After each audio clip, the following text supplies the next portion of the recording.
I want to thank everyone for coming, and especially thank Miloš and George. I think is as close as I can come to the Czech pronunciation, for inviting me here. My lone Czech word is DK to both of them. Thanks, isn't that right? So thanks, DK to both of them. This presentation represents my current thinking on an issue that economists, in any event, but social scientists more broadly, work on all the time. The ideas here that I'm going to talk about have emerged over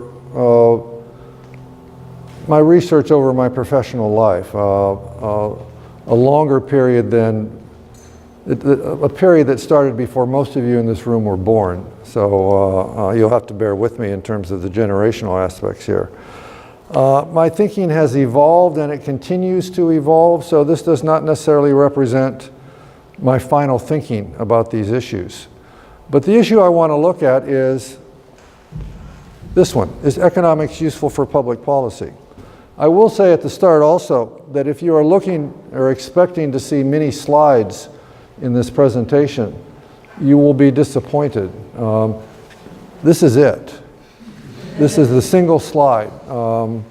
And so what I'm going to do is speak to you. Rather than have you read and listen to me, you will be forced only to listen to me as I go through my arguments.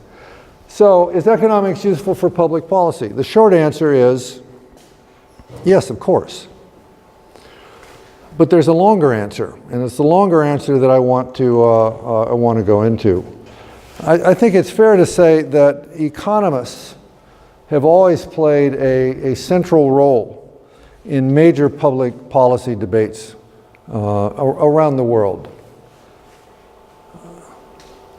There's virtually no significant public policy issue that any country has faced upon which economists have not pronounced some judgment, have not advanced arguments, frequently on both sides of an issue, both for and against it. And I have no doubt that these arguments that economists have put forth have, if not always, in many cases, actually contributed to useful economic policies. Even so, and here's where I'm getting into the longer answer, even so, I think that the role of economists in these public policy discussions has often been, for lack of a better word, misguided. Not necessarily incorrect, but misguided in some significant ways. Economists, for whatever reason, and I don't think we are alone in this in the social science area, economists in particular frequently resort in their public policy advice to things like best practices and general guidelines, even universal principles. So standard examples of these best practices bits of advice that emerge from surveys of economists include things like rent controls reduce the quality and quantity of housing, a statement with which almost all economists, not all, but almost all economists would agree. Or another best practices advice, free trade raises welfare. Or another one, flexible exchange rates offer an effective international monetary arrangement.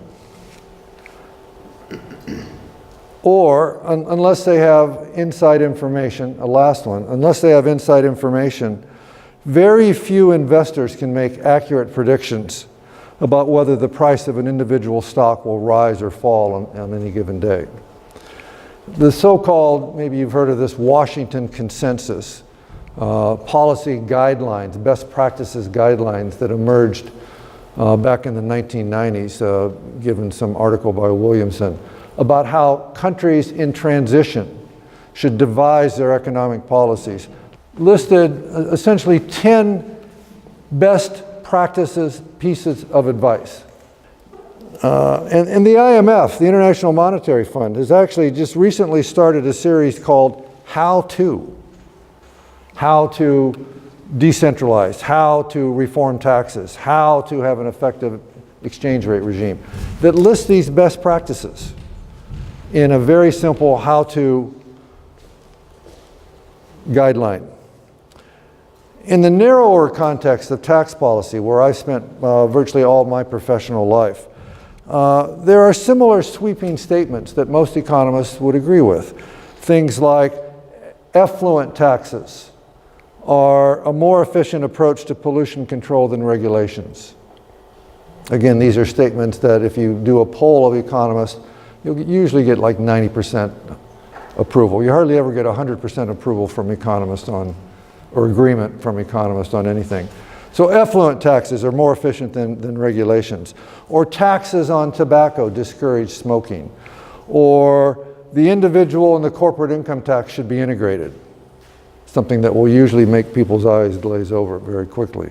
Or last one, fiscal stimulus lowers unemployment if the economy is at less than full capacity.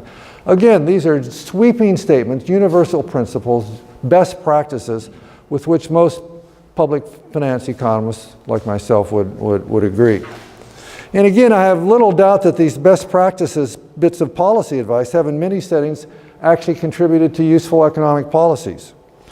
However, and this is the main argument I want to make, however, best practices are not best if the specific circumstances don't conform with the assumptions that underlie this advice. Indeed, I believe that we as economists have often forgotten, that policies that sometimes make sense in particular situations don't always make sense in all situations. Relatedly, we often reduce the incredible diversity of individuals in our modeling and in our policy statements to a single representative, stereotypical individual that we assume is representative of everyone. And we assume that if we can predict how this one individual will behave, that describes how all individuals will behave, reducing the incredible diversity of individuals to a single average treatment effect, if you will, a single stereotypical representative agent. When we forget these things, when we forget about diversity, when we forget about the fact that context matters, specific circumstances matter, then our best practices advice may in fact give wrong and misleading answers. Now again, this is not to deny that economists disagree on many issues. It's also not to deny that economists, at least in their professional writings, usually exhibit a good bit of sophistication in their arguments. And they often present their policy prescriptions with subtlety and such that are accompanied by appropriate qualifications and confidence intervals and ranges and all the things that you associated with sophisticated statistical and theoretical reasoning. Nevertheless, I think many economists find it difficult to resist the temptation to give their public policy advice in easily digestible sound bites that are sweeping and universal and certain. It may well be that economists appreciate the qualifications that are necessary for that advice, but the public interprets these statements as the truth rather than as a truth that might apply in a particular circumstance and not another circumstance.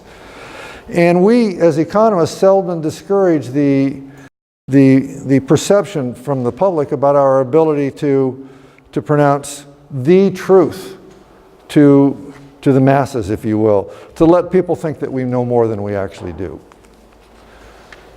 And it's hard to resist political pressures to give advice in the best practices form. I'm not sure if this will translate quite as well as it does in English, but there's an example from a quote from then U.S. President Lyndon Johnson, who reportedly responded to an economics advisor who was giving a range of estimates about the impact of some public policy by saying to that economist, Lyndon Johnson was from Texas, and so I should have a Texas accent as I give this, but I won't.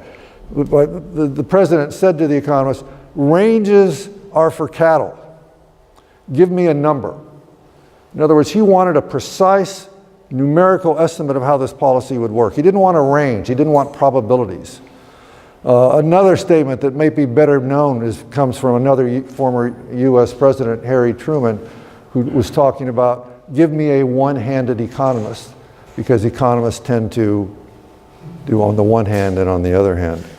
And this type of best practices public policy advice certainly has some foundation. And there are clearly some good reasons for these general prescriptions. Just like in different contexts, we are all told, at least in where I grew up, we were all told as kids things like homespun advice that said, eat a good breakfast, or floss your teeth, or never swim after eating. So there's some legitimacy to that advice, but nonetheless, there are reasons for being skeptical about how meaningful such advice can actually be in specific circumstances. And in fact, all those bits of homespun advice about breakfast and flossing and swimming have been questioned by more rigorous research in the last 5 to 10 years that suggested that advice is not always all that useful. So, and I myself am not immune to giving policy advice in these sound bites, in these best practices mode. I typically give best practices advice in a variety of settings in which I've done research, ranging from things like tax incidents, to tax enforcement, to behavioral responses to taxation, and far beyond. And what I want to do in what I'm talking to you about is give examples from my own research about how some best practices advice that I have given has turned out to be wrong in specific circumstances. And I'm going to do this to illustrate that I myself am not without sin. And I'm going to illustrate it with my own best practices advice rather than from others, because this is, after all, my lecture, and I can talk about my work rather than about other people's work. And I can blame myself rather than put the onus on other individuals. So what I want to do here is start with some of my own best practices policy advice. I'll make a statement that probably seems reasonable, at least to the economists, hopefully to the non-economists that's here. By the way, how many of you are economics graduate students? Just so I can get a little bit of a feel. So the rest of you then, I assume, are non-economists? This is good, you're interspersed, so there's not all the economists over here and all the non. I applaud the way in which you've dispersed yourself here. So I will give some examples of my best. I'll make a statement, and it will probably seem reasonable, and then I will illustrate how that statement has gone wrong, at least in some circumstances, in some relevant circumstances. And then I will finish with some general conclusions, a couple general conclusions about what economists should be doing to give good policy advice. And without irony, I will give my own best practices advice on how these best practices can be better presented. Again, without irony, I will say that. So let me start with a first statement. Could have put this up here, but I will speak to you rather than put it up here. An individual income tax with graduated rates, meaning progressive rates, rates that rise with income. An individual income tax with graduated rates has a progressive pattern of tax incidence. Standard bit of policy advice. If you have an income tax whose marginal tax rates rise with income, then the pattern then it will turn out that people with higher income pay a higher percentage of their income in taxes. That's all it's saying. Standard bit of advice. If you talk to any public finance economist who's giving advice to government, they would generally agree with this. And so there's certainly a strong bit of truth to this policy conclusion. And it's been demonstrated in literally thousands of tax incident studies of the distributional effect of taxes on income that have been conducted in the United States and elsewhere. all around the world in the last half century. My own tax incidence work with colleagues like Roy Ball or Fitzroy Lee or Youngjin Liu in China or Jorge Martinez or on and on and on. And most recently in Louisiana with Jim Richardson and Steve Scheffer, a colleague at Tulane University, has demonstrated the truth in some circumstances of this conclusion. However, there are a lot of assumptions that underlie that policy advice. And those assumptions may not hold in particular circumstances. The most obvious one of those assumptions, is the assumption that all income is in fact subject to those progressive rates, subject to those higher marginal tax rates as income rises. That all income is in fact subject to taxation.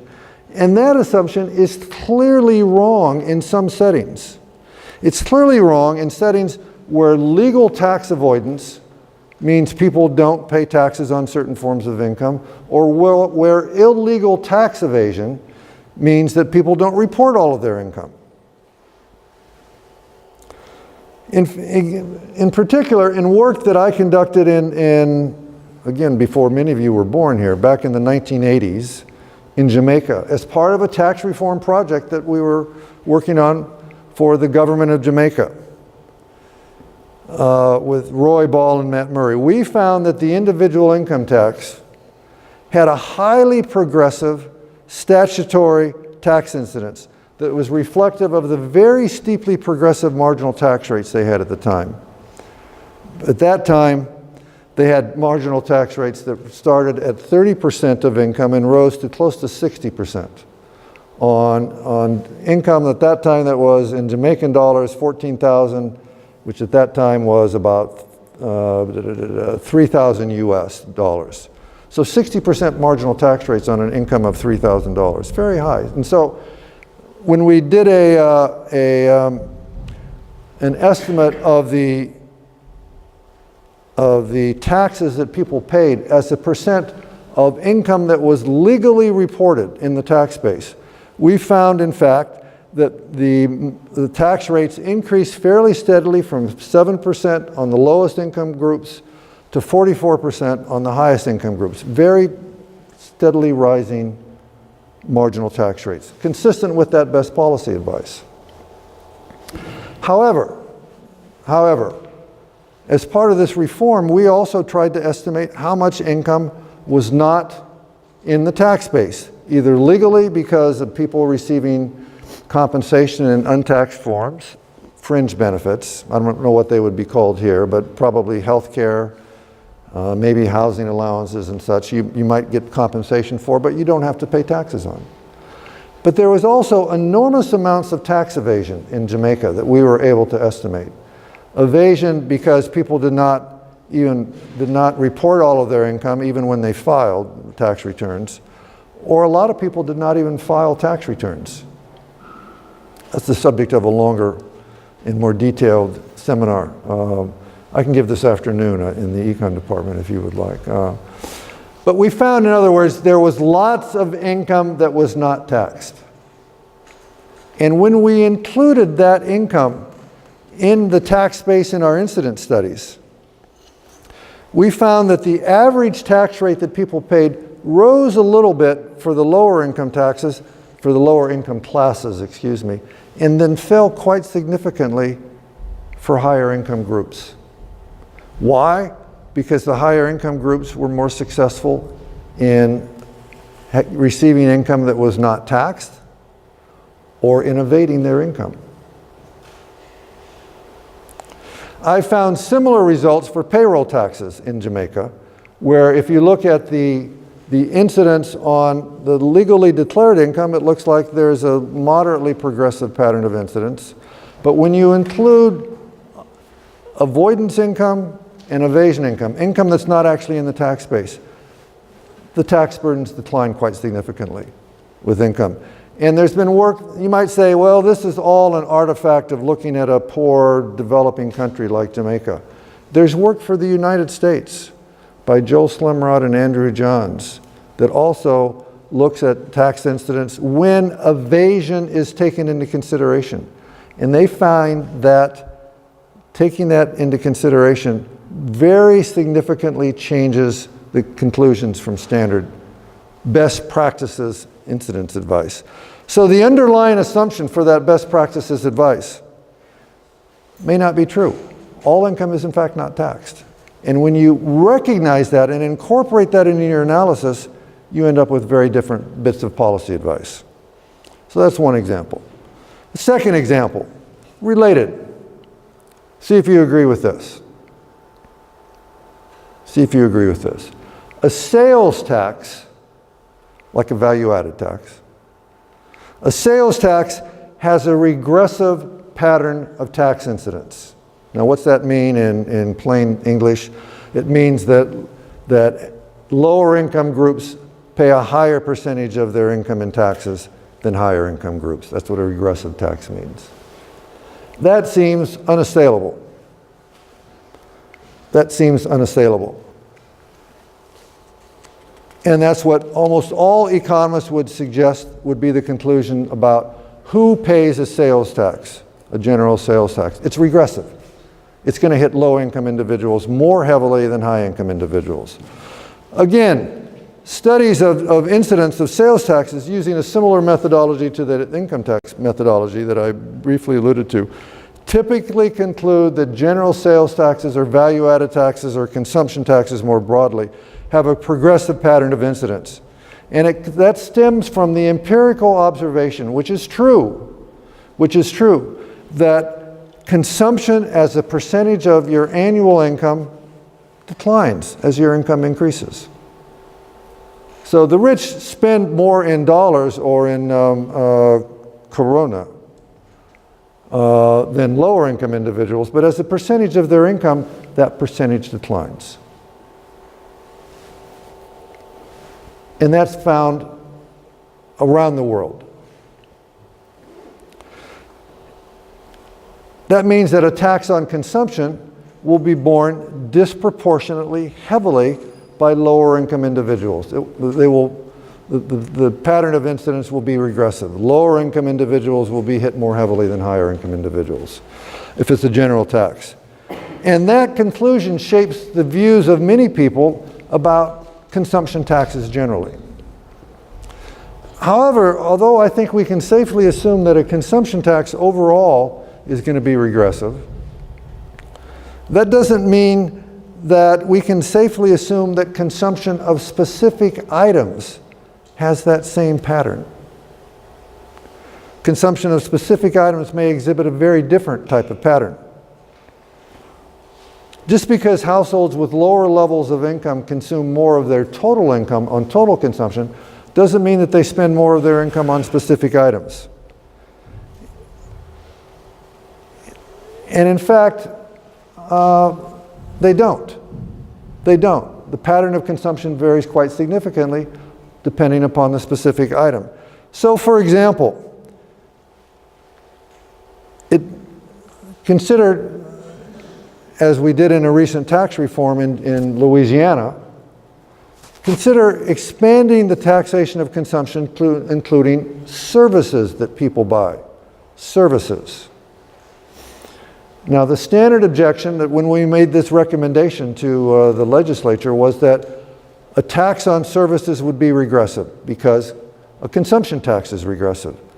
But it turns out when you look at service consumption, depending on the specific services that are taxed, higher income individuals often spend a higher percentage of their income on these services than lower income individuals, if you're talking about taxes on particular types of services. In fact, a study that I did with a then graduate student, Grant Dreesen, that looked at the incidence of expanding the Louisiana sales tax to services, again, most people concluded that would be regressive. We found that given that higher income individuals spent higher percentages of their income on these particular services, that type of sales tax reform had a very progressive impact on tax incidence, contrary to what everybody concluded. And why was that? Again, because higher income individuals consumed more of these services as a percentage of their income than lower income individuals.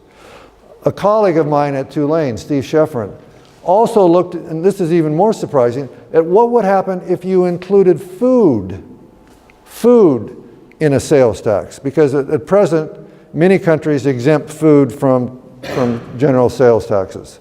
I don't know what the practice here is in the Czech Republic with the value-added tax. But in many countries, food is exempt, largely because it's assumed that lower income individuals spend more of their income on food. And so if you tax food, you are hitting the poor much more heavily. Standard policy advice. However, given a particular way in which low-income individuals are treated in the United States, they essentially are exempt from taxation of food items through a particular program in the US called SNAP, Supplemental Nutritional Assistance Program, SNAP. I don't know if you have something similar here. So they don't pay taxes on food. That means if you start taxing food, the poor don't pay it. And who does pay it? Everybody else. Taxing food actually makes, in the Louisiana, taxes more progressive. Absolutely contrary to that best practices advice. Again, the assumption that policy advice is based on may be true for overall consumption, but not for specific items. Which means that the best practices advice that emerges from that assumption are going to be wrong. Let me skip that particular example. Here's another example, also related to fairness of taxation. A tax that achieves, I'm going to lapse a little bit into econ speak, so bear with me, I'll explain this. A tax that achieves vertical equity is fair. A tax that achieves vertical equity is fair. Now, what do I mean by that? That's the policy advice, and most economists would agree with that. Fairness in tax policy usually relates to two concepts. One is called vertical equity. That's essentially what we've been talking about so far. That relates to how the tax burden changes as income changes. And a fair tax is usually seen as a tax that puts a higher burden on higher income individuals than on lower income individuals, vertical equity. But there's another notion of equity called horizontal equity, which means kind of what it implies. It means people that are at the same income level, horizontal, if you will. And horizontal equity says that if this person has the same income as this person, they should pay the same taxes, horizontal equity. And I think most people would agree with that kind of equal treatment notion. As applied to taxation, economists typically focus on vertical equity. How you treat the poor versus the rich. Vertical equity. And these analyses, like my first two examples, typically conclude that a progressive pattern of tax incidence in which higher income individuals pay higher percentages of their income in taxes is fair. And they ignore horizontal equity. And they ignore that largely because they assume that if you achieve vertical equity, you're probably going to have equal treatment of equals. You're going to achieve horizontal equity. In fact, that assumption turns out to be wrong in many cases. In some other work that I've done with on a different tax reform, this one was in actually was in Hungary about 20 years or so ago with Bob Buckley. We calculated under standard incidence assumptions, like the ones I went through, the distributional effect of income taxes. And we found that vertical equity is achieved. We in fact found that the average tax rates on Hungarian individuals rose steadily at that time from 0% to over 20% on highest income individuals. In other words, we found that vertical equity was achieved. But we also then looked in detail at people with equal incomes. And we found that there was very great variation in how individuals with different levels, the same level of income, but different forms of income that were subject to different types of taxation were treated. And so we calculated in that the range of variation of tax rates within a fairly narrowly defined income class. And what we found is that these tax rates within more or less the same income varied by as much as 20%. In other words, equals were not treated equally. We achieved vertical equity, but we did not achieve horizontal equity. And that was because individuals with similar incomes in total were in fact different in the ways in which they received those incomes, and therefore were treated differently overall by the tax code. This conclusion doesn't deny the importance of vertical equity in fairness, but it does say horizontal equity, the way in which you treat equals, also matters a lot. Here's another piece of policy advice that relates more to recent work that I've done on tax compliance, and it relates to behavioral economics and such, experimental economics. Here's the statement. To increase tax compliance, to increase how much people report in taxes, increase enforcement, increase audit probabilities, increase penalties. Again, that seems uncontroversial. Certainly to the economists in this room, maybe, hopefully to everybody else. To increase tax compliance, increase enforcement. And that bit of best practices advice, I think, follows naturally from the economic model of how people decide to pay or not to pay their taxes. This goes back to an economics of crime model that Gary Becker wrote back in the 1960s, applying economics to crime. And in that model, and this is the standard economic model of how people behave, people make their decision about whether to engage in crime, in this case, cheating on your taxes, by weighing the expected benefits of successful cheating against the risky prospects of detection and punishment. And in that framework, people pay taxes largely because, in fact, in that framework only because, they're afraid of getting caught and penalized if they cheat. I won't ask all of you whether you pay all of your taxes, and if so, why, and if you don't, why not. But my guess is that detection and punishment plays a significant role in how you make that calculation, how you engage in that. So theory suggests that to get people to pay more taxes, you punish them more. And the empirical evidence is also largely is the operative word there, consistent with that. That greater enforcement will encourage compliance. In fact, the work that I've done and others have done generally suggests, and again, here's a little econ speak, that if you increase the audit rate by, say, 10%, if you increase the chances of getting caught by 10%, you'll increase the amount people report by anywhere from 2 to 4%. There's an elasticity, in other words, of 0.2 to 0.4, which suggests greater enforcement will lead to more compliance. And that evidence comes from naturally occurring data. It comes from controlled field experiments. It comes especially from laboratory experiments. That there is that consistent relationship between more enforcement and more compliance.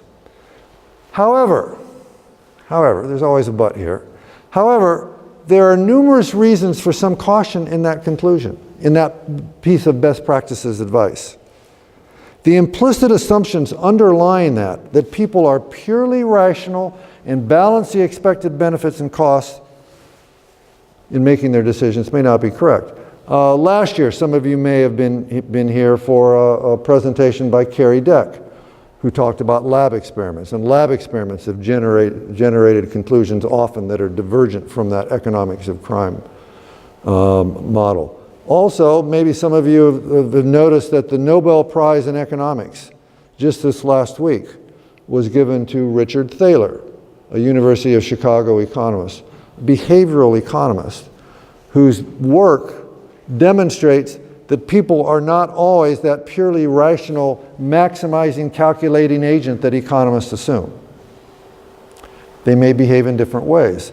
So there are reasons for being skeptical. On the theoretical front, that the underlying assumption about purely rational behavior may not hold, as demonstrated by Thaler's work and as demonstrated by other work. And in fact, in models informed by alternative behavioral economics considerations, you can get some very different results about how enforcement affects compliance. You don't always get results that say more enforcement, more compliance, when you incorporate these behavioral economic notions that Richard Thaler incorporated in his work.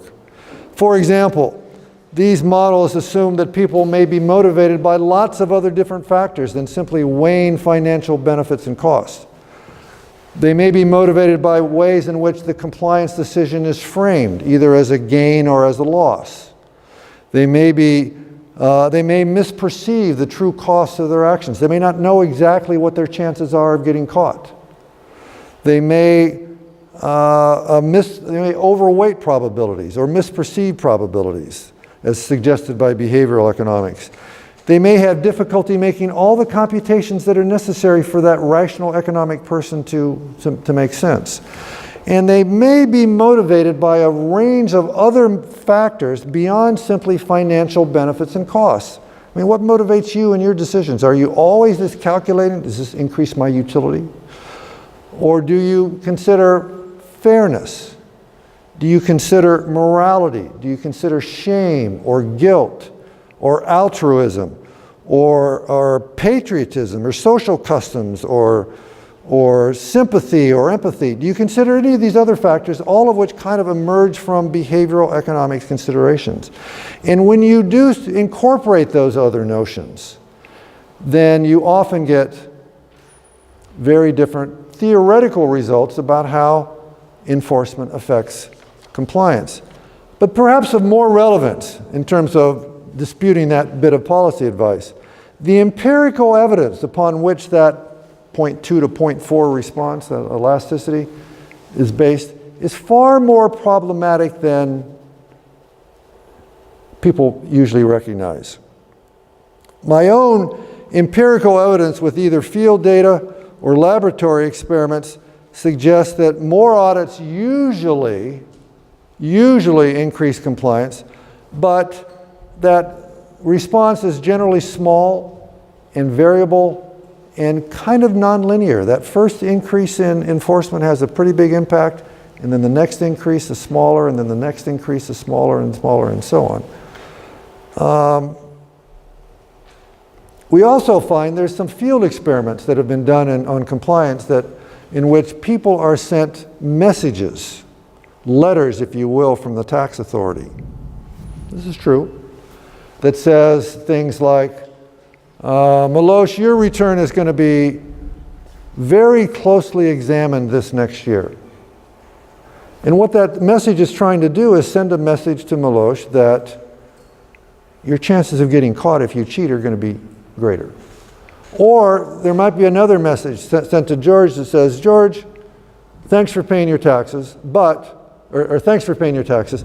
When you pay your taxes, you help everybody in the Czech Republic, because your taxes help provide services that other people value. Or you might get a message that says, we hope you pay your taxes.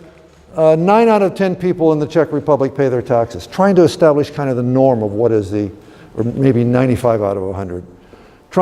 These are enforcement messages or social norm messages. And the evidence, especially on the enforcement messages, are that those kind of work, I've done some field experiments in Colombia that demonstrate that. They kind of work, but you don't know how long lasting those effects are. And they don't always work. Not everybody responds in the same way. Of special relevance.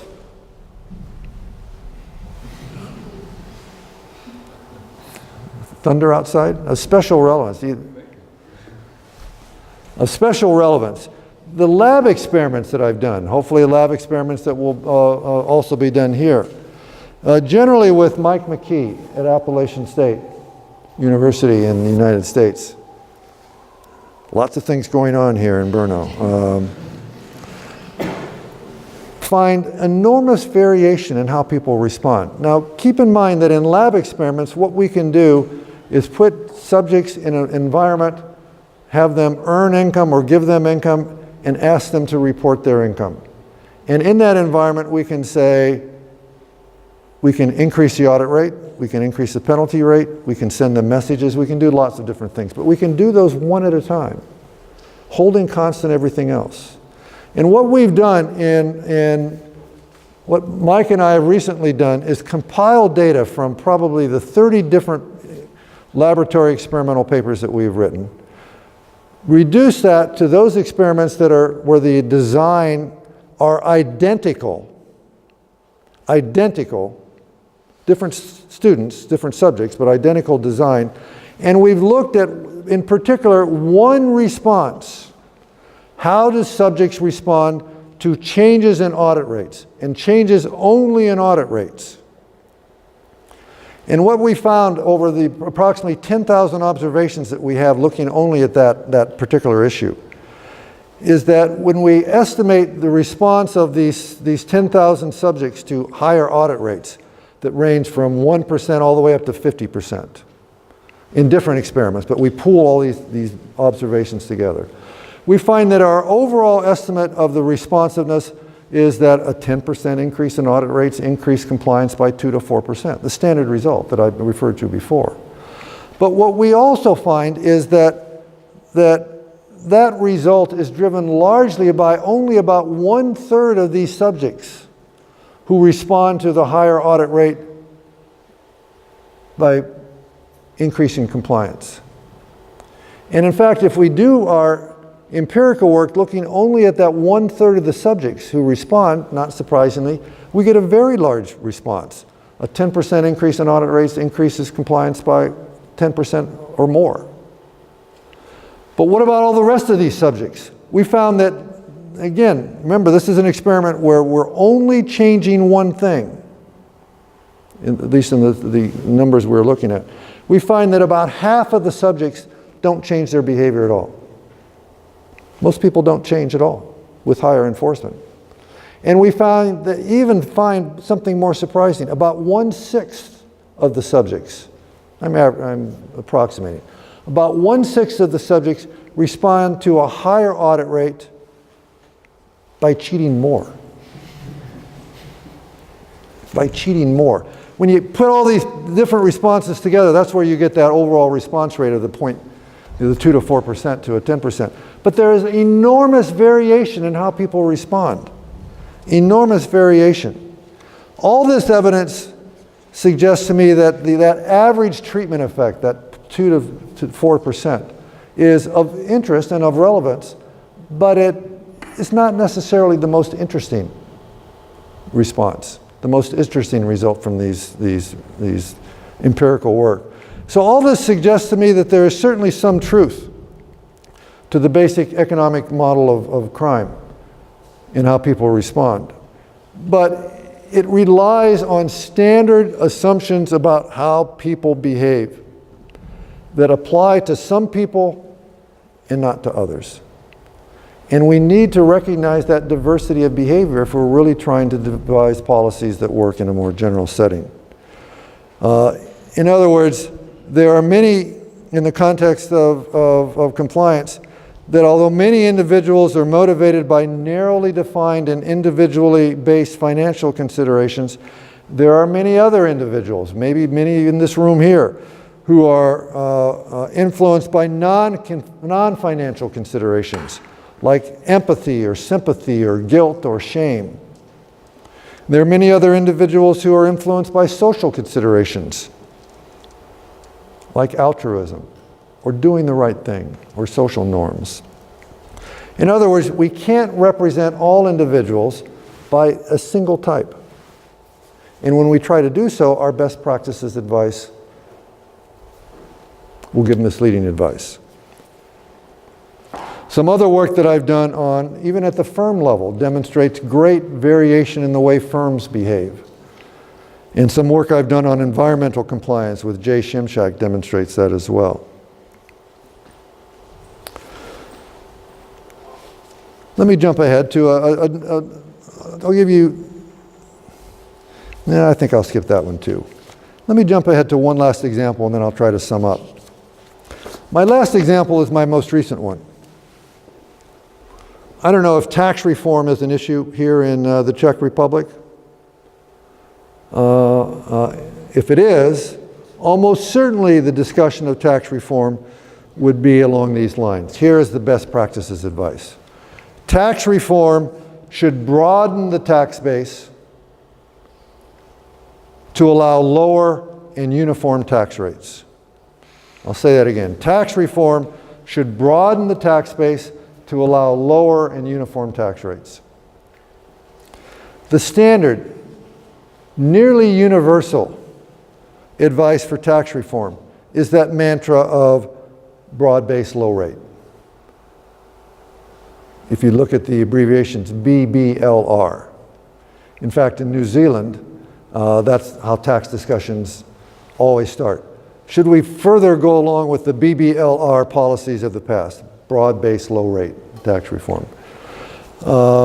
When people think of tax reform in the United States, the most frequent vision that they have is the tax reform that was passed in 1986, the Tax Reform Act of 1986, a clever name, which did what? It broadened the tax base and it lowered tax rates. Now, I can't say that the current Trump administration tax reform plan is consistent with that, but I can't say what the Trump administration tax reform is consistent with at all, because there are really too few details to be able to pronounce much judgment on it. But I can guarantee you that most all economists in the United States, if they are thinking about tax reform, and public finance economists are, would start from the premise we should broaden the base, we should get rid of a lot of special treatments, a lot of special exemptions, because that will allow us to then lower marginal tax rates.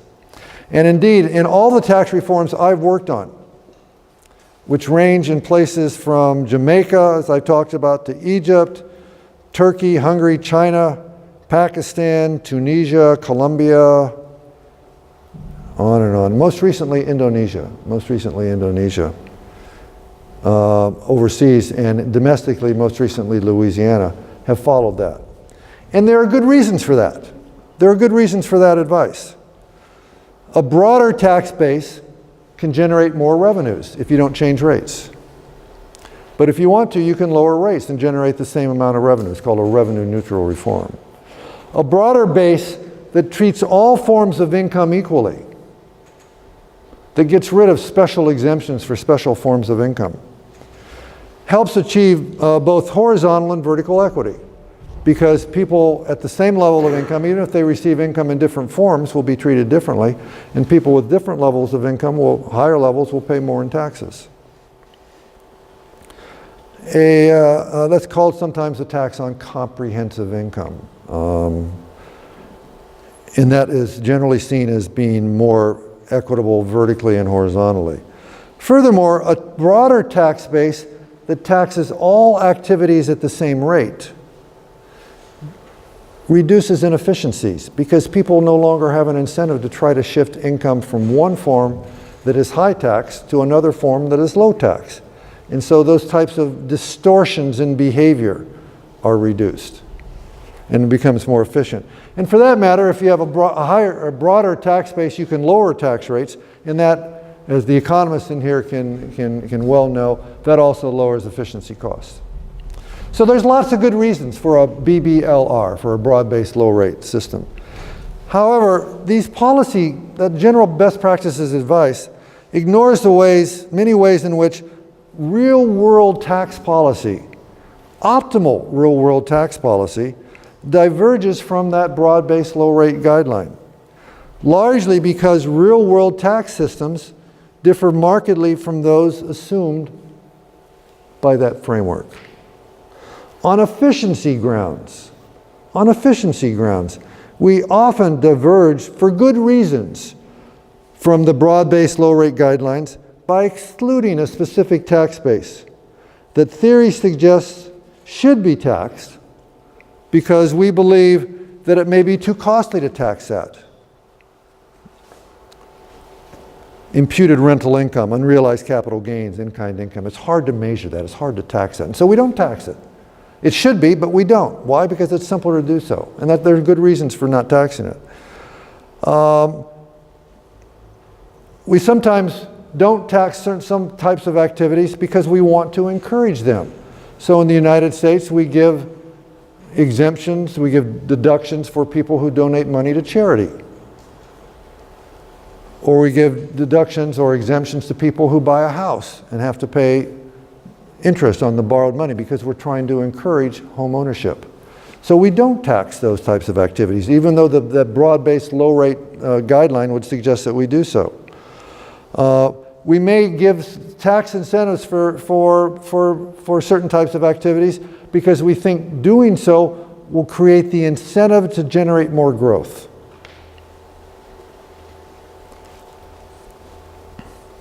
We also tax some activities at higher or lower rates than other activities because efficient taxes require taxing more heavily activities that don't respond to taxes, and taxing less heavily or activities that do respond. So we diverge from that uniform rate guideline for good reasons. And in fact, we may not even tax capital income. There is a branch of the literature that says we should not tax capital income. Why? Because it's really hard, and when you do so, you discourage economic growth because capital income gets invested in that and generates more capital, and more capital generates more growth, and more growth generates higher income for labor over a period of time. So there are compelling efficiency reasons for diverging from those guidelines.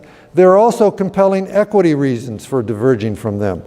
The selective use of deductions or exemptions or tax credits allows tax liabilities to be tailored more specifically to the individual circumstances of taxpayers and thereby achieve our goals in equity. Reducing the tax liabilities, for example, of individuals who have excessively high medical expenses or have large numbers of children or have heavier local taxes, or taxpayers who are older or blind or disabled. We give them tax breaks because we think that's a fair way to tax it. We don't tax the elderly at the same rate that we would tax equal income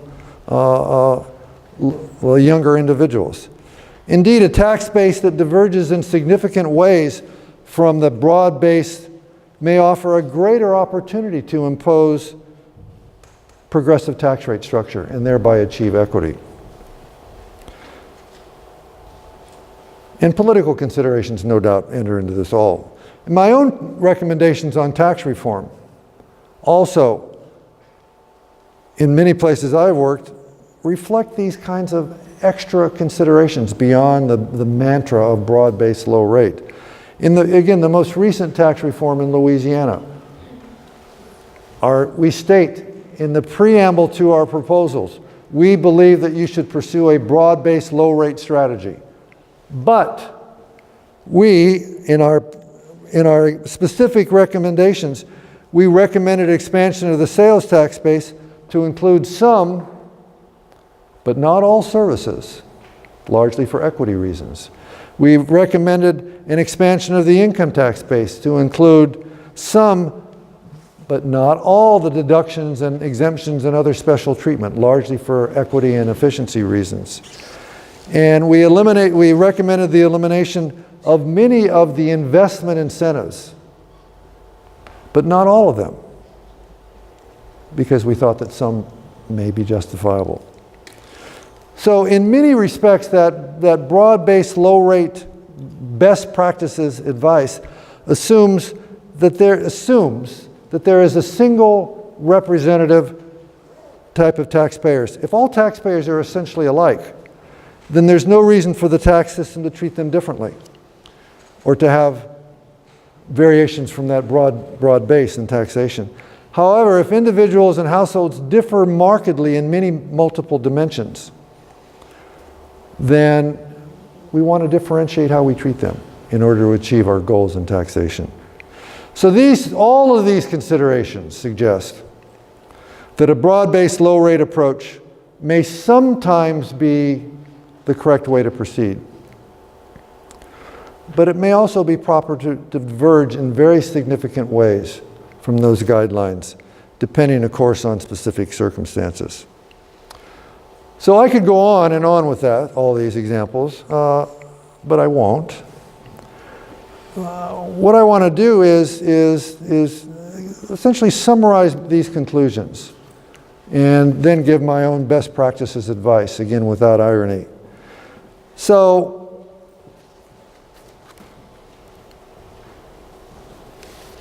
what do I conclude from this?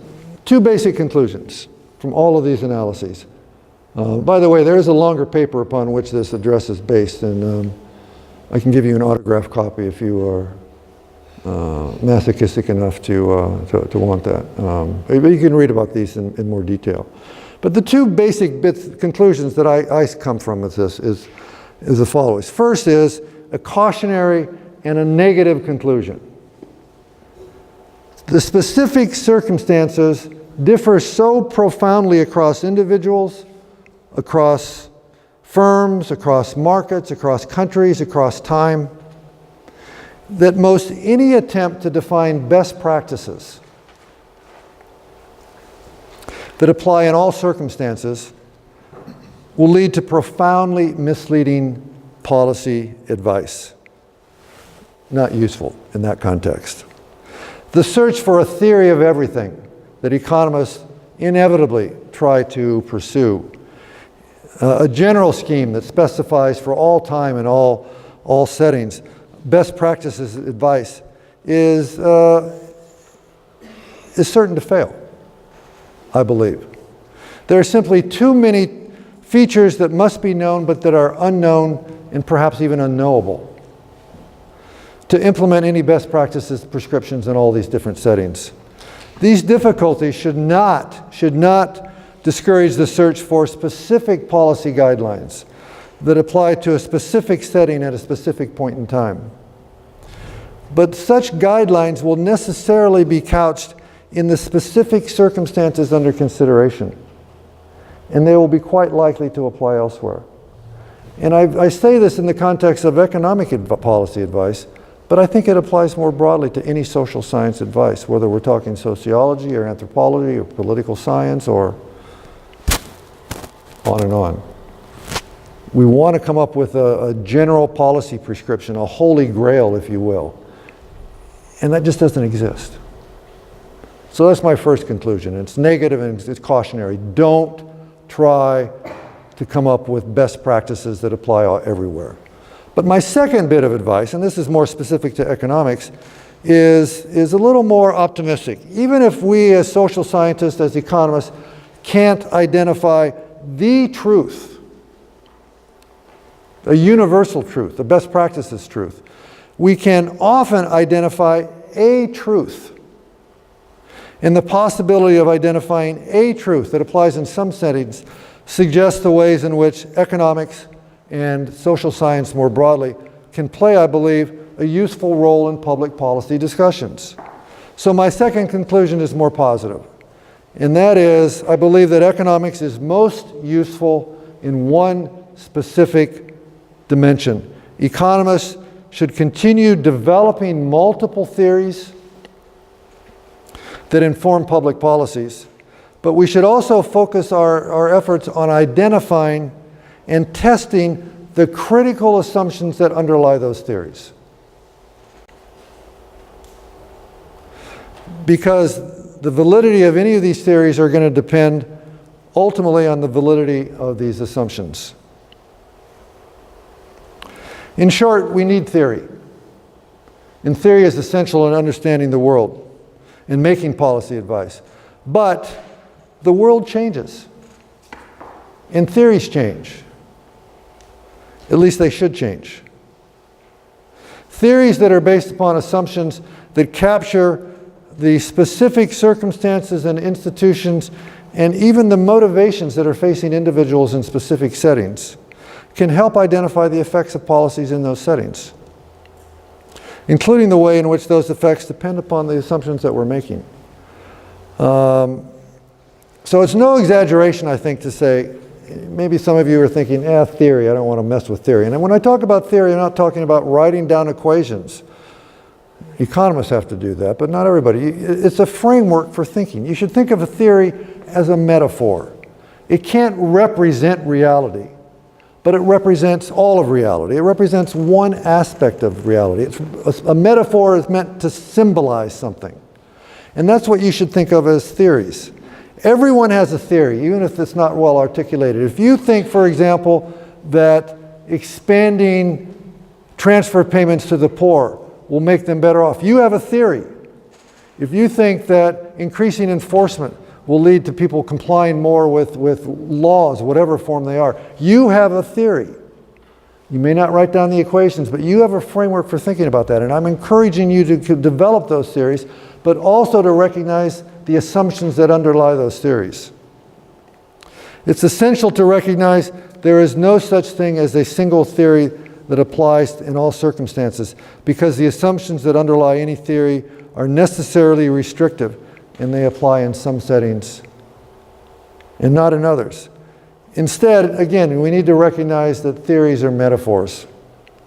They represent a specific situation and not all situations.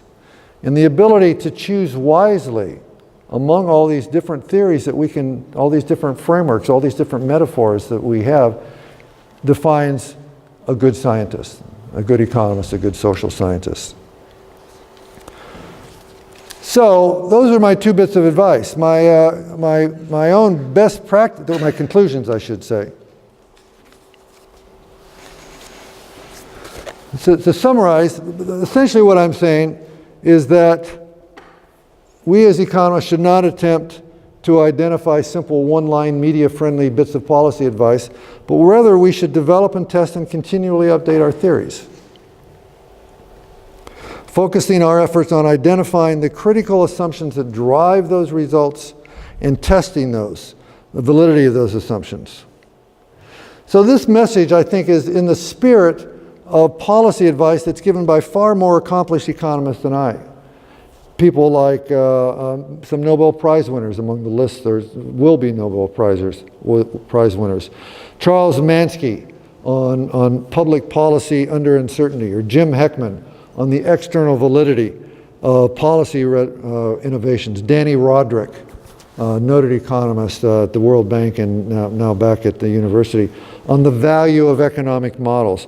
Ariel Rubinstein on economics fables. Paul Krugman on policy entrepreneurs. More recently, Russ Roberts on something called What Do Economists Really Know? Or Esther Duflo, soon to receive a Nobel Prize in economics, who wrote a paper recently, The Economist as the Plumber, digging into the details of the specific circumstance under investigation and tailoring advice to that circumstance. In this regard, I think also, some of you may have heard of Stephen Jay Gould, the late great paleontologist and evolutionary biologist, who has emphasized that it's very grossly misleading to represent a complex system by a single so-called representative agent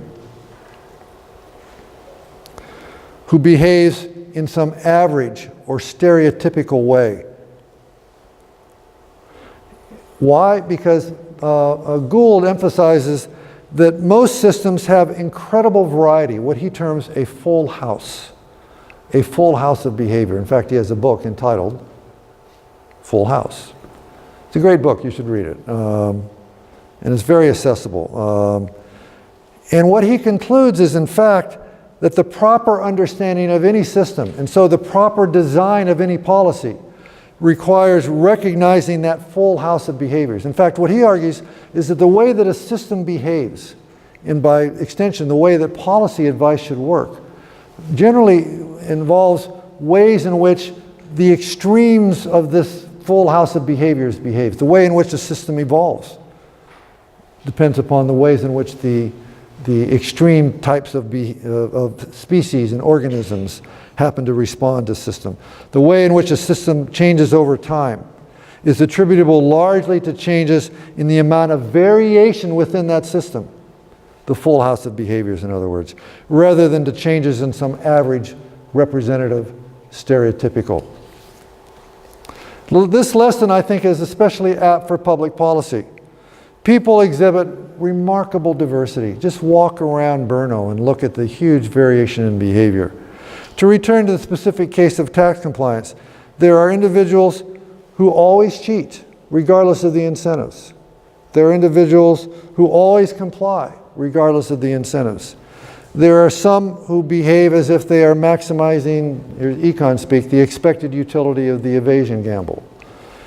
But there are others who seem to overweight low probabilities, as demonstrated by behavioralists, who respond in different ways to changes in their tax burden. Some who are at times cooperative and at other times free riding. Many who are influenced by the social context in which the decision is based.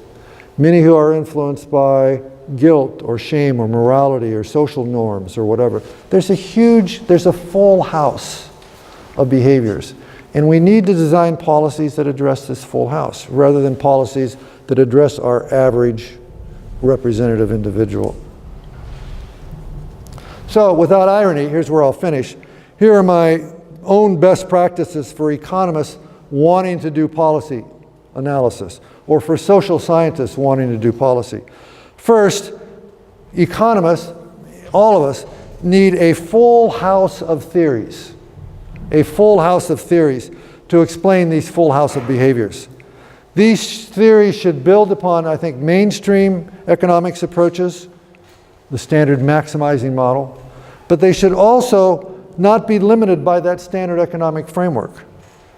The new theories should utilize insights from other disciplines, especially psychology, where behavioral economics had its roots, but expanding beyond psychology to sociology and anthropology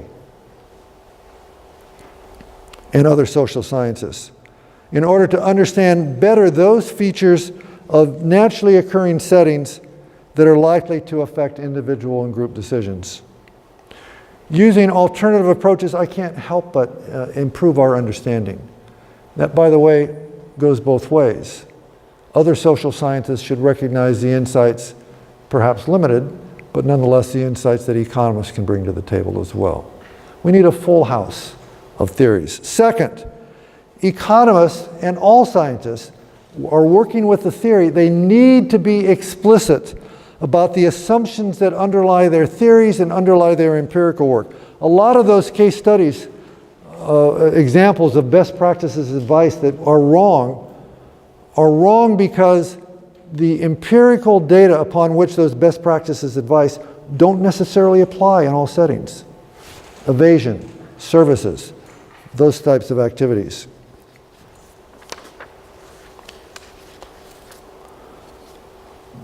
And third, as my own examples from my own mistaken public policy advice clearly demonstrate, economists have to continually test the underlying assumptions of their theories, including, of course, whether the theoretical assumptions match with the empirical reality. Whether these assumptions actually apply in specific settings are going to require a lot of rigorous empirical strategies of some sophistication, including strategies that address both identification and causal effects, something that economists refer to as internal validity, and whether or not the results extend beyond the particular sample of observations that you've examined, what's commonly referred to as external validity. Do the results apply elsewhere? These strategies, I think, should also include replication. something that economists are very bad at. And other social sciences are not so great at either. In part because there's usually very little incentive to a profession to replicate something. There's an advantage to being first, even if subsequent work demonstrates it may not be quite correct. There's an advantage to being the first one out there. And doing replication that demonstrates, well, that first paper was right after all. It's hard to get that published. And there's not much of a professional payoff to that. I will say that the journal that I used to edit, I just recently stepped down, a public finance journal, started a special replication section that encouraged people to replicate papers. And we would publish them if the results were positive, demonstrating that the original paper was correct, or negative, demonstrating that the results don't stand up, the external validity doesn't hold. But there are relatively few journals that have that kind of policy, and that's a shame, I think. And finally, I think these strategies should take advantage of empirical work that uses administrative data. In other words, data that are collected by administrations that are not really surveys, but that include the entire population, that are usually most commonly associated with tax authorities or social service authorities. More and more administrations around the world are giving access to scientists to these administrative data. And they open up all kinds of new possibilities for doing exciting research. All of these empirical strategies, I think, are essential in determining whether one's policy prescriptions may actually apply in particular settings. My own examples, I think, illustrate that best practices advice is often based upon theory and empirics that don't necessarily apply in beyond the settings in which they were originally generated.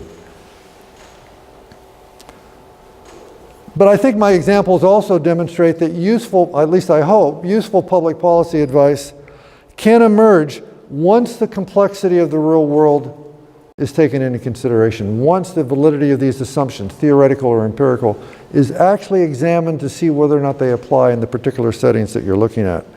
I firmly believe that advice that emerges from careful analysis can inform policy. Not because that the policy advice is perfect, because it never will be, but because it's often, not always, but often far better than what otherwise would be used. All I'm simply suggesting is that in our policy advice, we recognize context and we recognize time. So to return to the answer, the short answer I gave at the beginning, here's a slightly longer answer. Is economics useful for public policy? Of course, as long as we also start by adding the phrase, it depends. On that, I will quit. Thank you for your attention, and I'm happy to answer any questions that you might have.